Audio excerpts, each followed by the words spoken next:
ESPN's headline looked airtight: historic viewership for WNBA All-Star Weekend. The press release bragged about record-smashing numbers for Friday night skills and three-point contest and called Saturday's showcase the second most-watched All-Star game ever. Viewers saw 2.2 million splashed on screen and an eye-popping up 158% versus 2023 tagline. Casual fans fist-pumped. League social feeds retweeted the brag. But anyone who follows ratings math blinked. Why compare 2025 to 2023 when the 2024 All-Star Game drew a record 3.4 million, a full 1.2 million more than Saturday night? ESPN's selective baseline shaved that uncomfortable 36% drop out of the story. And one factor explains the gap: Caitlain Clark never checked into the game. A groin strain forced the league's firestarter to captain from the bench, turning All-Star Weekend into a real-time experiment in how much the W truly leans on her magnetism. Spoiler: the answer is a lot. And every media spin, protest slogan, ticket price swing, and ratings press release over the next 48 hours proved it. If you're new to this pattern, rewind 3 months to draft night. ESPN trumpeted that the 2025 WNBA draft averaged 1.25 million viewers, up 119% from 2023, technically true, but 2024 Clark's draft, watched by 2.45 million, never appeared in the comparison line. 2025 wasn't a 119% boom, it was a 49% plunge from the Clark spike. They ran the same play during March Madness. Early round ratings touted against 2023, then silence once the Final Four and title game failed to sniff Clark's 18.9 million viewer peak the year before. If their numbers beat the Clark era, they trumpet the delta. If they lag, they pick an older yardstick.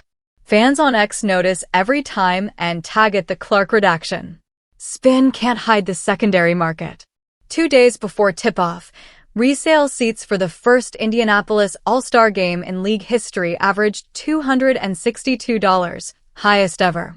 The moment Clark announced she'd sit, TickPick's floor plummeted to $65, a 48% freefall. League execs called it unfortunate timing. Owners called it proof. The rookie's presence is built into every revenue forecast.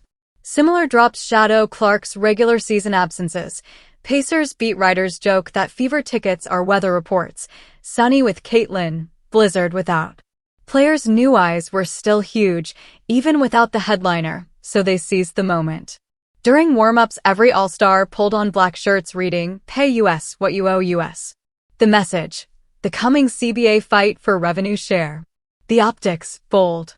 Unfortunately, the game itself landed with all the competitive tension of a layup line.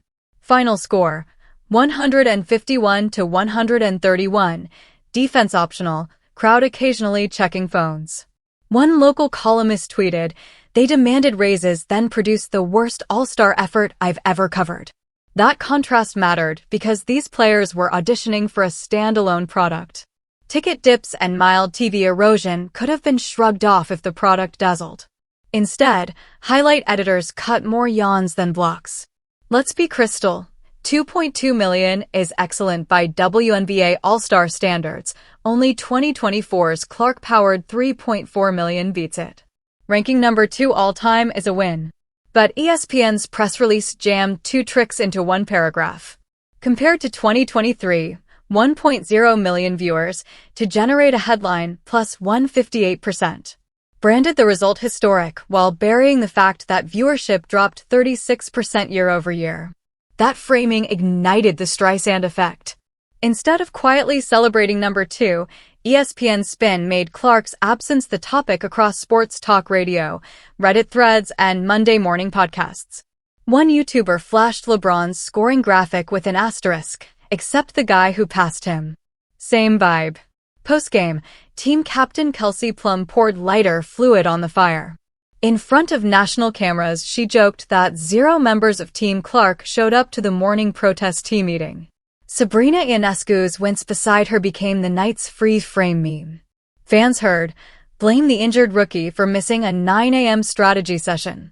NBC analyst Stacey King clapped back on X, shaded the only player inflating your salary pool?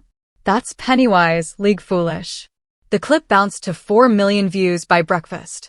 League veterans, some broadcasters, and even the Mercury Twitter account shifted talking points.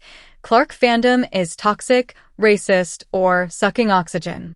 But painting the fastest-growing slice of your consumer base as a problem is economic malpractice. Owners staring at balance sheets don't demonize the group buying jerseys, streaming road games, and paying $30 for novelty cups. The backlash loop is vicious. Media downplays Clark. Fans produce receipts. Receipts trend. Her impact looks bigger. Every spin reinforces the story ESPN tries to mute. Behind closed doors, negotiators prepping the 2026 CBA know the math. Expansion fees, the pending TV rights package, rumored $2.2 billion, and valuations climbing to $370 million for Indiana hinge overwhelmingly on the Clark effect. Owners want cost certainty if that effect fades. Players want 50% revenue share like the NBA enjoys. The All-Star test run proved two things simultaneously. Even without Clark on the floor, her bench presence plus new fans delivered the second-best rating ever. Remove her entirely and viewership likely slips closer to 2023 again, a reality check during negotiations. The most baffling piece? ESPN could have spun transparency into a win.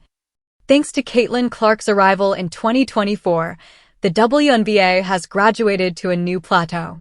Her injury kept her out tonight, yet the audience stayed double 2023 levels, proof the newcomers are sticking around and the sports ceiling is higher than ever.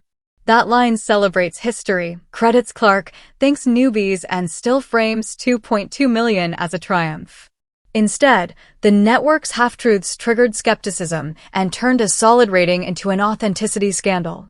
Doctors expect Clark back after the Olympic break, meaning the first pro duel versus Paige Bueckers, her college foil, will go down in late August. Betting markets already list the over-under at 4.2 million viewers, eclipsing every regular season WNBA game ever. Owners will watch the handle like hawks. Players should root for a record so they can cite it in bargaining sessions. And ESPN? They'll decide whether to compare that number to 2023 or finally embrace the obvious. Second highest All-Star rating ever with Clark sitting is an unquestionable positive. Ticket prices nearly halved the instant she was ruled out, an unquestionable data point. The true lesson isn't that the league is helpless without her. It's that honest accounting builds credibility, and credibility converts curiosity into lifelong fandom. So here's the question for every stakeholder. Will transparency about the Clark effect help or hurt the W's march toward bigger paydays? Drop your take below, throw a goat in the chat if you stuck through the receipts, and smash subscribe because the first Bueckers Clark Pro chapter is weeks away and the spin cycle will be louder than ever. See you then.